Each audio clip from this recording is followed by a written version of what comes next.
శ్రీ మహావిష్ణువు ధర్మ రక్షణ కోసం తీసుకున్న 10 రూపాలు దశావతారాలు. 1. మత్స్యావతారం, మహాప్రళయ సమయంలో వేదాలు మరియు మనుషులను రక్షించేందుకు చేప రూపంలో అవతరించారు. 2. కూర్మావతారం, సముద్రమథనం సమయంలో మందర పర్వతాన్ని మూయడానికి కూర్మం రూపం ధరించారు. 3. వరాహావతారం, భూమిని రాక్షసుడు హిరణ్యాక్షుడు నుండి రక్షించేందుకు వరాహ రూపంలో అవతరించారు. 4.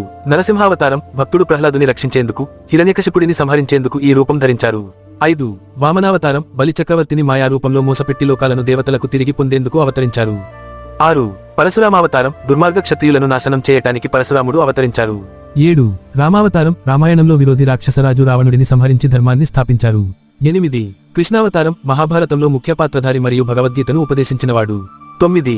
బుద్ధావతారం, హింస లేకుండా జీవించటానికి, జ్ఞానం పంచేందుకు అవతరించినవాడిగా కొన్ని పాఠశాలలు పేర్కొంటాయి. 10. కల్కి అవతారం, భవిష్యత్తులో రానున్న యోధుడు, కలియుగాంతంలో పాపాన్ని నాశనం చేసి ధర్మాన్ని పునఃస్థాపించేందుకు రానున్న అవతారం.